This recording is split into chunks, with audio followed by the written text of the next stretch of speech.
యేసు నామంలో మీకు శుభములు సమృద్ధిగా కలుగునుగాక. మధురం నీ వాక్యం అనే కార్యక్రమానికి స్వాగతం.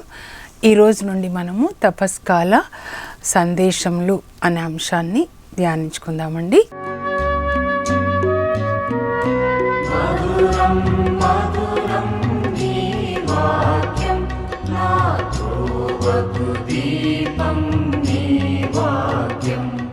ఇందులో మొదటి అంశంగా తపస్కాలము అనగా ఏమిటి, ఎందుకు దీన్ని తపస్కాలం అంటారు? మిమ్మల్ని ఎవరైనా అడిగారు అనుకోండి, ఏమని జవాబు చెప్తారు? తపస్సు అంటే ఋషులు చూడండి, మనం పూర్వకాలంలో వింటాం, తెలుగులో టీచర్ చెప్పేవాళ్ళు కదా, ఋషులు అడవులకు వెళ్ళి మరి దీక్షగా తపస్సు చేసేవాళ్ళు అని, మనుషులకి దూరంగా. ఎందుకొరకు? దేవుని యొక్క శక్తిని పొందడానికి, వాళ్ళ ఆత్మ దేవునితో అనుసంధానం, కనెక్ట్ కావడానికి అన్నమాట. అలాగే వాళ్ళ మనస్సు కూడా దేవునితో కనెక్ట్ కావడానికి. ఇప్పుడు మన ఆత్మ కూడా మన మనస్సు దేవునితో కనెక్ట్ చేసుకునే టైం అన్నమాట. అందుకనే నేను ఇవి రెండు తెచ్చానండి. ఇదేమో సెల్ ఫోను, ఛార్జింగ్ పెడతాం కదా, ఇది ఛార్జర్ అన్నమాట. అప్పుడు ఈ సెల్ ఫోన్ని ఈ ఛార్జర్తో కనెక్ట్ చేసామన్నమాట. ఎందుకనంటే ఇందులో ఉన్న పవరు ఈ సెల్ ఫోన్లోకి వెళ్తుంది, తర్వాత 100% ఛార్జింగ్ అని చెప్పేసి వచ్చేస్తుంది అన్నమాట. లేకపోతే మనం ఛార్జర్ ద్వారా ప్లగ్కి కూడా కనెక్ట్ చేస్తాం కదండి, అప్పుడు ఆ పవరు సెల్లోకి వెళ్ళి ఫుల్ ఛార్జింగ్ అవుతుంది. ఇప్పుడు మన ఆత్మని మనస్సుని దేవుని యొక్క శక్తితో ఛార్జింగ్ చేసుకునే టైం అండి. దేవునితో, ఇది మనం అయితే ఇది దేవుడు అనుకోండి, దేవునితో కనెక్ట్ చేసుకోవాలి. ఈ లోకంతో ఏం చేయాలి? డిస్కనెక్ట్ చేయాలి అన్నమాట. ఈ లోకంలో ఏమేమి ఉన్నాయో తినాలి, త్రాగాలి, వ్యాపారాలు అన్నీ కూడా డిస్కనెక్ట్ అయిపోవాలన్నమాట. ఎక్కడ డిస్కనెక్ట్ కావాలంటే ఈ మనస్సులో ఈ లోక సంబంధమైన విచారాలు అన్నీ ప్రక్కన పెట్టాలండి. అలాగే హృదయంలో కూడా ఈ లోక సంబంధమైనవన్నీ కూడా పక్కన పెట్టాలన్నమాట. దీక్షగా ఎలా ఋషులు తపస్సు చేశారో దేవుని శక్తి పొందడానికి, మనం కూడా అలాగే దేవుని శక్తిని పొందాలండి. ఎలా అంటే దేవుని యొక్క వాక్యమే ఒక శక్తి అన్నమాట. ఇది దేవుని శక్తి అంటాడు రోమా 1:16లో. వాక్యం, లాజరు వెలుపలికి రానగానే మరణించిన లాజరు బయటకు వచ్చేసాడు కదా, వెలుగు కలుగునుగాక అని దేవుడు అనగానే వెలుగు కలిగిందనమాట. భూమి మొక్కలు మొలిపించునుగాక అంటే మొక్కలు వచ్చేసాయి. అలాగే దేవుని యొక్క వాక్యంలో శక్తి ఉంది కాబట్టి, దేవుడు అంటే వాక్యం కనుక ఇప్పుడు మనం వాక్యంతో కనెక్ట్ చేసుకోవాలండి. అప్పుడు మనలోనికి శక్తి వస్తుంది. ఎజికేల్ 2:2 మీరు చదివితే ఎజికేల్ ఏమంటాడంటే, దేవుడు నాతో మాట్లాడుచుండగా నరపుత్రుడా నువ్వు లే అంటారనమాట. ఆయన నాతో మాట్లాడుచుండగా దేవుని యొక్క ఆత్మ నాలో ప్రవేశించింది. ఇది మీరు తెలుసుకోవాలని నా తపనండి. దేవుని ఆత్మ మనలోనికి ఎప్పుడు వస్తుందంటే మనం దేవుని యొక్క వాక్యాన్ని మనం చదువుతూ ఉండాలండి. అపోస్తల కార్యాలు 10:44లో కూడా పేతురు కొర్నేలి ఇంట్లో ఆయన సువార్తను బోధిస్తున్నాడు, యేసు ప్రభు గురించి బోధిస్తూ ఉన్నప్పుడు పరలోకం నుంచి పరిశుద్ధ ఆత్మ వాళ్ళందరి మీదకి దిగొస్తుందండి. ఇంకా వేరే కూడా స్తుతి ఆరాధన చేస్తున్నప్పుడు దేవుని యొక్క శక్తిని పొందుతారు. అలాగే మరి దేవుని చిత్తం చేస్తున్నప్పుడు వస్తుందండి. ఎలా దేవుని యొక్క అభిషేకం శక్తి వస్తుందంటే, మనం ప్రతిరోజు వాక్యం ప్రకారం దాన్ని చదివి దాన్ని పాటిస్తున్నాం అనుకోండి, అప్పుడు మనకు అంత శక్తి వస్తుంది అన్నమాట. నేను ఒకసారి చెప్పాను కదా, మోషేని దేవుడు కొండ మీదకి రమ్మంటాడనమాట. మనం అది ధ్యానించుకుందాం రేపటి దినాన. నిర్గమకాండం 19, 20, తర్వాత 23, 24 అన్నమాట. ఈ 4 అధ్యాయాలు చదువుకోండి. నిర్గమకాండంలో మోషే కొండ మీదకి రానగానే, కొండ పైన చాలా ఎత్తుగా ఉంటుందండి సినాయి పర్వతం. మోషే వయసు వచ్చేసి మరి 80 సంవత్సరాలు అనమాట. కొండ మీదకి రానగానే మోషే కొండ ఎక్కడం ప్రారంభిస్తాడనమాట. అప్పుడు ఎప్పుడైతే మోషే విధేయిస్తున్నాడో అప్పుడు కొండ ఎక్కడానికి కావాల్సిన శక్తిని దేవుడు ఆయనకి ఇస్తారనమాట. మనం ఎప్పుడైతే దేవుని మాటకి విధేయించడం ప్రారంభిస్తామో అప్పుడు దేవుడు మనకి ఆ విధేయతలో ఏ పని జరగాలో దాని శక్తిని ఇస్తారండి. ఇప్పుడు నేను ఇక్కడ సువార్త బోధించాలి, ఇంకా 2-3 దినాల క్రితం చాలా అలసిపోయినాను, అసలు ఒక్కటి చెప్పడానికి కూడా నాకు శక్తి లేదు. అలా అలసిపోయినా సరే, ప్రభా నువ్వు కదా పని చేసేది, నేను మాత్రం వెళ్ళి అలా నిలబడతాను కెమెరా ముందు, మీరే మాట్లాడండి అని వచ్చి విధేయతగా నిలబడతానండి. వాక్యం దేవుడు మాట్లాడి అది అయిపోయే లోపల నాకు అనారోగ్యం అంతా పోతుందండి, అంటే బలహీనత పోతుందన్నమాట. బలం, దేవుని యొక్క వాక్యం వలన బలం. మీరు తెలుసుకోవాలి, ఏలియా దేవుడిచ్చిన ఆహారాన్ని తిని బలం తెచ్చుకొని ఆ బలంతో 40 దినాలు నడుస్తాడనమాట. 4 చోట్ల బైబిల్లో 40 దినాలని ఉంటుంది. దానికి ముందు అసలు ఈ తపస్కాలం అని తెలుగులో చెప్పారు. ముందు ఎక్కడ ప్రారంభమైంది, ఏ మాట ఈ తపస్కాలానికి వాడారంటే ముందు గ్రీక్ మాట వాడతారండి. జాగ్రత్తగా మీరు వినాలి దయచేసి. ఇంగ్లీష్లో ఈ తపస్కాలాన్ని లెంటెన్ సీజన్ అంటారండి. ఈ లెంట్ అనే పదము ఒరిజినల్గా గ్రీక్ భాషలో వాడారండి. అక్కడ ఆ పదానికి అర్థం ఏంటంటే లెన్స్ అన్నమాట. గ్రీక్లో లెన్స్, LENZ అంటే అర్థం ఏంటంటే స్ప్రింగ్ అన్నమాట. స్ప్రింగ్ అంటే తెలుగులోకి వచ్చేసరికి వసంతకాలం. వసంతకాలంలో ప్రకృతిలో చెట్లు ఎలా పుష్పించి ఫలిస్తాయో మన ఆత్మ కూడా మనం కూడా పుష్పించి ఫలించాలన్నమాట. ఆత్మ ఫలాలు ఫలించాలి. ఏంటి ఆత్మ ఫలాలంటే ప్రేమ అండి. గలతీ 5:22-23 పౌలు రాస్తాడు, ఆత్మ ఫలములు ఏవనా ప్రేమ, ఆనందం, సంతోషం, ఓర్పు, మంచితనం. ఒక వ్యక్తిలో యేసు ప్రభు ఆత్మ వచ్చి మన ఆత్మతో కలిశాడనుకోండి, అప్పుడు పుట్టే ఫలం అన్నమాట. దంపతులు భార్యాభర్తలు కలిసినప్పుడు ఒక బిడ్డ ఎలా పుడుతుందో, దేవుని ఆత్మ, యేసు ఆత్మ, మన ఆత్మ కలిస్తే పుట్టే ఫలాలు ప్రేమ. నిన్న ధ్యానించుకున్నాం కదా, హంగేరి ఎలిజబెత్ అమ్మ అంత కరుణ కలిగి ఉందంటే అది ఆమె శరీరంలోంచి వచ్చిన ప్రేమ కాదండి, అది యేసు ప్రభుతో ఆమె ఆత్మ ఏకమైనప్పుడు పుట్టిన ఆ ఫలమే ప్రేమ అన్నమాట. దాన్ని ఆత్మలో జన్మించుట, బార్న్ అగైన్, తిరిగి జన్మించుట అని అంటారనమాట. సో మళ్ళా మనం లెన్స్ అనే మాట గ్రీక్ మాట నుంచి లెంట్ అనే ఇంగ్లీష్ మాట వచ్చిందండి. లెన్స్ అనే మాటకి ఇంగ్లీష్లో అర్థం ఏంటంటే స్ప్రింగ్. స్ప్రింగ్ అంటే తెలుగులో వసంతకాలం. వసంతకాలంలో చెట్లు ఎలా పుష్పించి ఫలిస్తాయో అది ఈ సీజనే కదా. ఇంకా కొంచెం మనం ఉన్నట్లయితే వేప చెట్లు చూసారా, వేప పూత వస్తుంది. మామిడి చెట్లు మామిడి పూత ఎంత బాగుంటుందండి చూడాలంటే. ఇంకా కొంచెం మామిడికాయలు, వేప పువ్వు, ఉగాది పచ్చడి అని చేసుకుంటారు కదా. అయితే ఈ వసంతకాలంలో చెట్లకి ఏం జరుగుతుందంటే ఎండుటాకులన్నీ రాలిపోతాయండి. ఆకులన్నీ ఎండుటాకులు రాలిపోయిన తర్వాత మళ్ళా చిగుళ్ళు పుడతాయి, కొత్త చిగుళ్ళు పుడతాయి, పుష్పిస్తాయి, ఫలిస్తాయి. మన ఆత్మ యేసు ఆత్మతో కలిసి ఫలించాలన్నమాట. మీరు అధికముగా ఫలించుట వలన నా తండ్రి మహిమపరచబడతాడు. యేసు ప్రభు యోహాను సువార్తలో చెప్తారనమాట. 15వ అధ్యాయం తప్పకుండా చదువుకోవాలండి చాలాసార్లు. ఏంటంటే నేను ద్రాక్షవల్లి, మీరు కొమ్మలు. అంటే ఆయన ద్రాక్షవల్లి అవుతే ఆయన ఆత్మ, మన ఆత్మ ఏంటంటే కొమ్మ అన్నమాట. ఆయనతో అంటు కట్టబడాలి. అందుకే తపస్కాలం అనంటే ఆయనతో అంటు కట్టబడే కాలం అన్నమాట.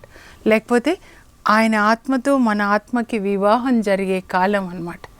అప్పుడు మనం కాదు జీవించేది, యేసే మన ద్వారా జీవిస్తాడనమాట. సో వసంతకాలం అది కూడా మనం ధ్యానించుకుందామండి. వసంతకాలం గలతీ 5:16-23 చదివితే అక్కడ పౌలు రాస్తాడు, మీరు ఇప్పుడు శరీరంలో జీవించొద్దు. అంటే ఏం తినాలి, ఏం త్రాగాలి అవంతా వద్దు, మీరు ఆత్మలో జీవించండి అని చెప్తాడు. అంటే ఆత్మ యాక్టివ్గా ఉండాలి, శరీరం ఏంటి ఇన్యాక్టివ్ అయిపోవాలన్నమాట. ఇంకా ఈ లోకానికి సంబంధించినవన్నీ కూడా మనము రెస్ట్ అన్నమాట. వాటన్నిటికీ రెస్ట్ ఇచ్చేసి ఆత్మలో దేవునితో కనెక్ట్ అయి జీవించాలి. అలా మోషే సినాయి పర్వతం మీద 40 దినాలు 40 రాత్రులు ఉన్నాడు అని నిర్గమకాండంలో 24 అధ్యాయంలో 18వ వచనంలో ఉంటుందండి. అలాగే 34:28 2 మార్లు మోషే దేవుని సన్నిధిలో గడుపుతాడండి. అక్కడ దేవుని యొక్క శక్తిని చూస్తాడు, దేవుని శక్తిని పొందుతాడు, మహిమను చూస్తాడు. మీరు మెల్లగా చదివితే ఇది చదవండి ఈరోజు. నిర్గమకాండం 24:12 నుంచి దేవుడు మోషేకి చెప్తాడు, నువ్వు కొండెక్కి పైకి వచ్చేసాయి, నేను 10 ఆజ్ఞలు బోధించాను కదా ప్రజలకి, అవన్నీ కూడా 2 రాతి పలకల మీద రాసి నీకు ఇస్తాను. అప్పుడు మోషే కొండ ఎక్కేటప్పుడు తనతో పాటు తన శిష్యుడు అనమాట, ఒక కొడుకులాగా యెహోషువను కూడా తీసుకొని వెళ్తాడు. ఇద్దరు కొండ ఎక్కుతారండి. ఆ కొండ మీద మోషే సరాసరి మేఘంలోనికి ప్రవేశిస్తాడు. ఆ కొండ అంతా సినాయి పర్వతం అంతా దేవుని మహిమతో నిండిపోయిందనమాట. That mountain was filled with god's glory.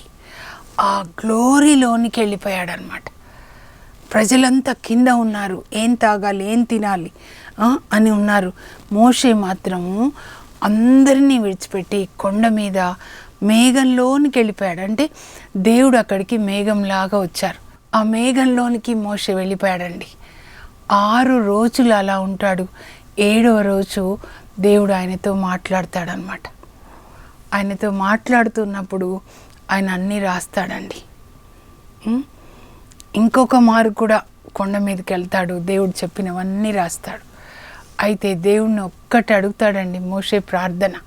మన ప్రార్థన కూడా అలాగే ఉండాలి. నిర్గమకాండం 33:18 Lord let me see your glory. ప్రభువా నేను నీ మహిమను చూడాలి, నీ తేజస్సుని చూడాలి.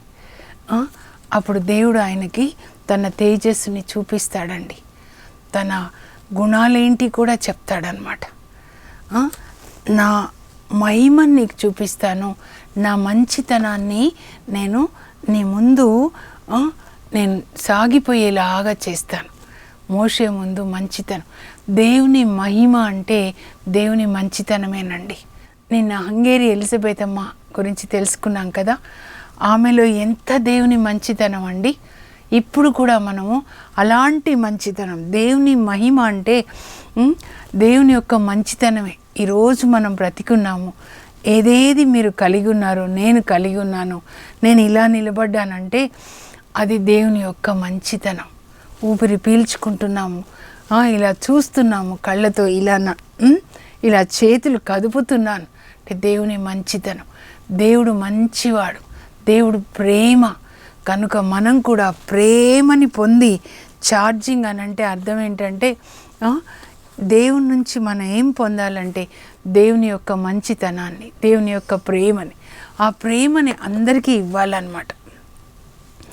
అది అలా మోషే దేవుని సన్నిధిలో 40 పగళ్ళు 40 రాత్రులు ఉంటాడు. దేవుని యొక్క మంచితనం అంతా పొందుతాడండి. ఆయన కొండ దిగి వచ్చినప్పుడు నిర్గమకాండం 34:29 దేవుని సన్నిధిలో ఉండి వచ్చుట వలన ఆయన ముఖం ప్రకాశిస్తూ ఉందంట. మనం కూడా ఈ 40 దినాలు అయిపోయే లోపల ఫుల్ ఛార్జింగ్ దేవుని మంచితనంతో, దేవుని నీతితో, దేవుని ప్రేమతో నింపబడి మనం కూడా ప్రకాశించాలి. హంగేరి ఎలిజబెత్ అమ్మలాగా ప్రకాశించాలి. మనం కూడా దేవుని యొక్క ప్రేమని లోకానికి ఇవ్వాలి. అంతేకాని శరీరంతో చేసే ఏ ఆచారాలు కాదండి.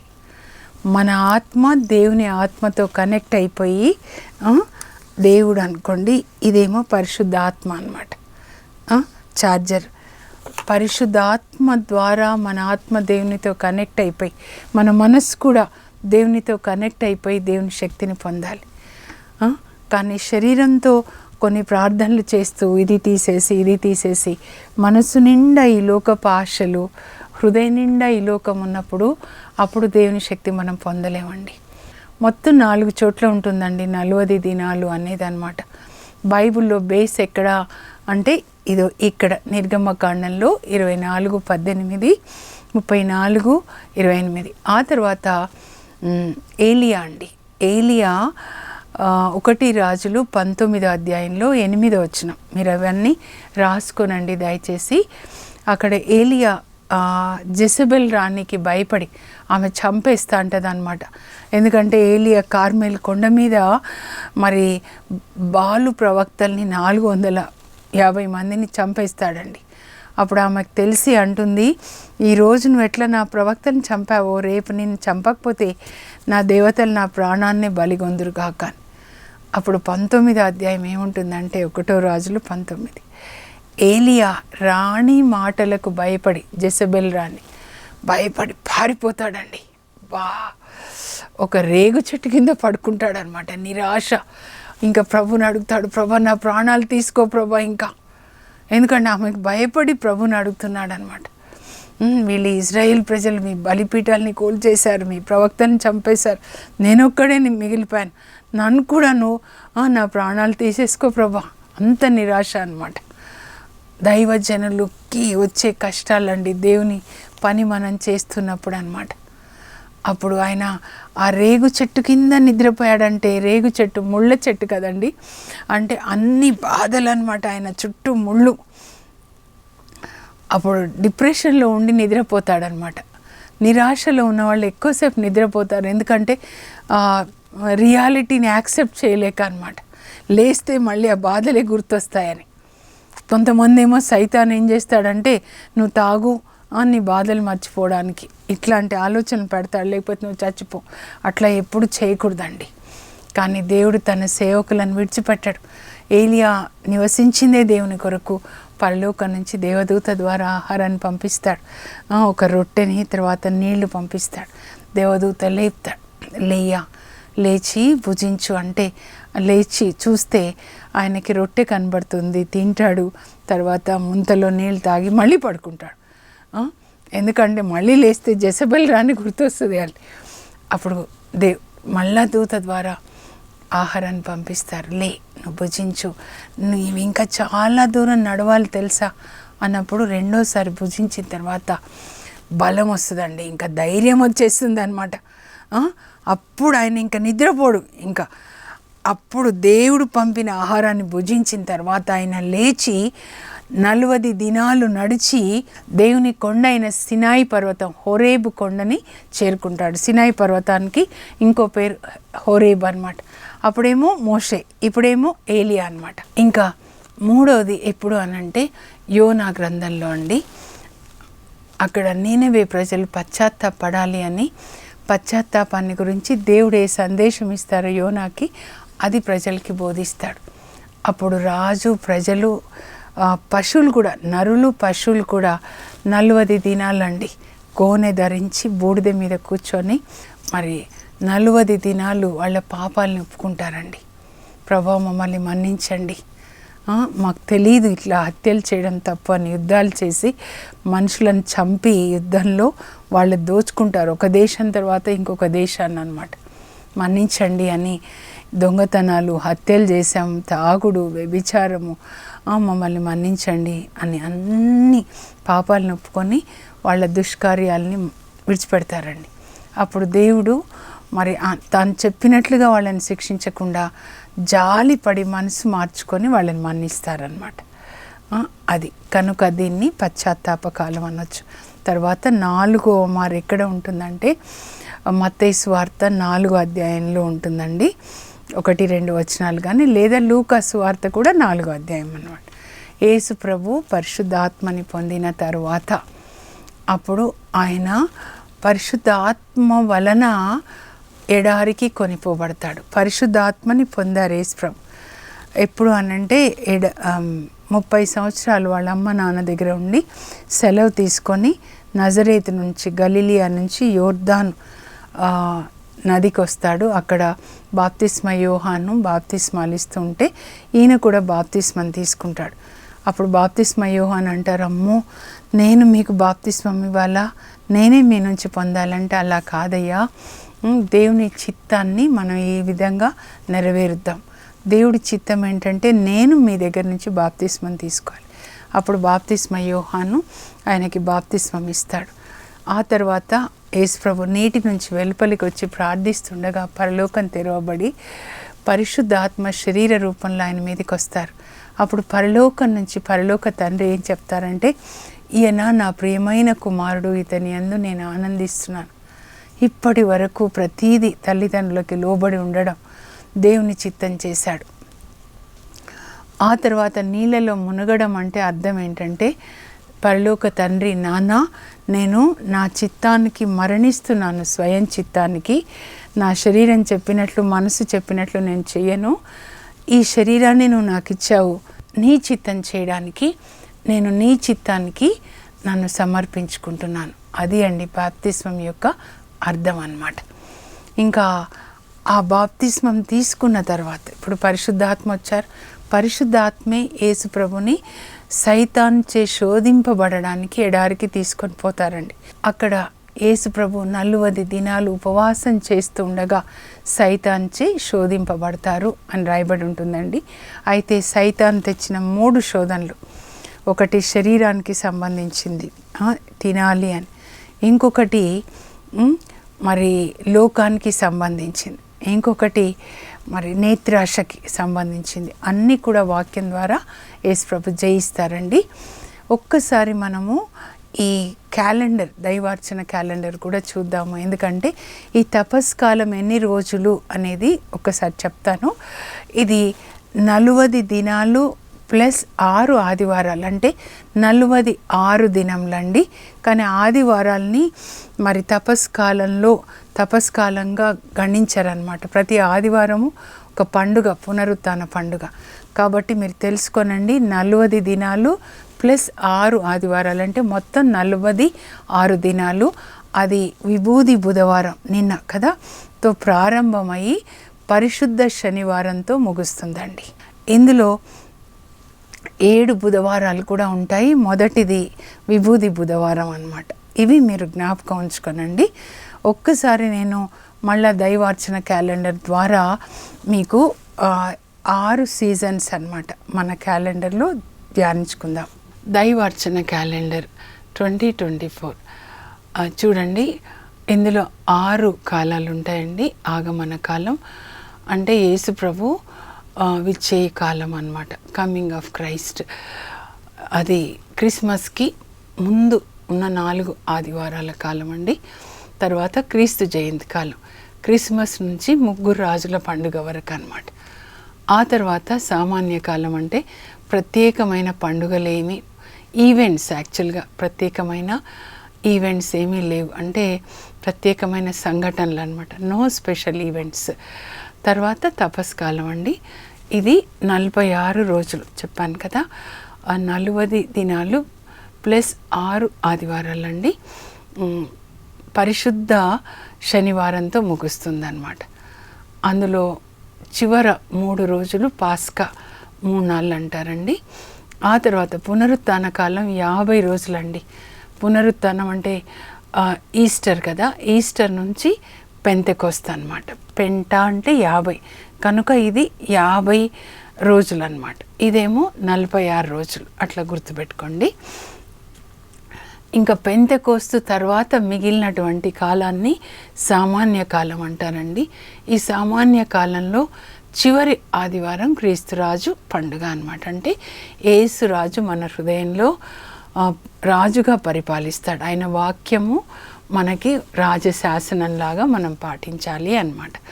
ఇక్కడ ఒకసారి చూద్దామండి. ఆగమన కాలం అడ్వెంట్ సీజన్, క్రీస్తు జయంతి కాలం క్రిస్మస్ సీజన్, తపస్కాలం. ఇప్పుడు మనం తపస్కాలంలో ఉన్నాం, 46 డేస్. ఇవి మీ పిల్లలకి చెప్పండి, మీరు కూడా డౌన్లోడ్ చేసుకొనండి. ఇది పాస్కా 3 నాళ్ళు, ఇది కూడా తపస్కాలంలోదే అండి. 4వది 3వది ఒకటే తపస్కాలం. తర్వాత ఇది పునరుత్థాన కాలం, ఈస్టర్ 50 డేస్ అని చెప్పాను. తర్వాత సామాన్య కాలం, దాదాపు 6 నెలల కంటే కొంచెం ఎక్కువగానే ఉంది చూడండి. ఇక్కడ చూద్దాము ఈ ఆగమన కాలం. ఇక్కడ నుంచి ఇక్కడ చూద్దాం. ఎప్పటి నుంచి ఎప్పటి వరకు, December 3 నుంచి 24th December వరకు అన్నమాట. ఆ తర్వాత క్రీస్తు జయంతి కాలం December 25 నుంచి January 7 వరకు అండి. ఇందులో క్రీస్తు జయంతి తర్వాత మొదటి ఆదివారము తిరుకుటుంబ పండుగ, రెండో ఆదివారం 3 రాజుల పండుగ అండి. దాంతో క్రీస్తు జయంతి కాలం అయిపోతుంది. తర్వాత సామాన్య కాలం యేసు బాప్తిస్మ పండుగతో ప్రారంభమవుతుందండి. విభూది బుధవారం ముందు రోజు ఇది అయిపోతుంది అనమాట. అంటే 13వ తారీఖు ఫిబ్రవరికి ఇది అయిపోయింది. 14వ తారీఖు నుంచి విభూది బుధవారంతో తపస్కాలం మొదలవుతుందండి. మరలా పరిశుద్ధ శనివారం, పాస్క జాగరణ శనివారం మార్చి 30వ తారీఖు అనమాట. దాంతో అయిపోతుంది. అంటే తపస్కాలంలో ఒక భాగమే పరిశుద్ధ వారం కూడా అనమాట. కనుక 14 ఫిబ్రవరి నుంచి మార్చి 30 వరకు తపస్కాలం, 46 దినాలు. పరిశుద్ధ వారం స్పెషల్ అనమాట. ఎందుకంటే యేసు ప్రభు శిలువలో మరణిస్తారు కదా, కడరాత్రి భోజనము అది. తర్వాత పునరుత్థాన కాలం 50 రోజులు, ఈస్టర్ పండుగ, పునరుత్థాన పండుగ నుంచి పెంతెకొస్తు పండుగ వరకు అన్నమాట. ఇక్కడ చూడండి డేట్స్ 31 ఈస్టర్, తర్వాత 19 మే నెల వరకు అన్నమాట. దాంతో అది పెంతెకొస్తు పండుగ ఇది అయిపోతుందండి. ఇంకా తర్వాత సామాన్య కాలం అన్నమాట. అందులో పెంతెకొస్తు తర్వాత వచ్చే మొదటి ఆదివారం త్రియేక దేవుని పండుగ, ఆ తర్వాత దివస ప్రసాద పండుగ, తర్వాత ఆదివారం సామాన్య కాలంలో చివరి ఆదివారము క్రీస్తురాజు పండుగ అండి. ఇక్కడ నుంచి ఏదో 20 ఏప్రిల్ నుంచి నవంబర్ 30 వరకు అన్నమాట. ఇప్పుడు ప్రార్థన చేసుకుందాం. పరలోకపు మా తండ్రి, మీ పరిశుద్ధ నామమునకు స్తోత్రం కలుగును గాక. ప్రభా, మోషే మీ సన్నిధిలో గడిపాడు ప్రభా. సినాయి పర్వతం మీద మీ శక్తిని పొందాడు, అలాగే మీ మహిమని ఆయన పొందాడు. ఇంకా మీరు చెప్పినవన్నీ కూడా విన్నాడు ప్రభా. 5 గ్రంథాలని కూడా రాస్తాడు తండ్రి. లోకానికి ఒక ఆశీర్వాదకరంగా మారాడు.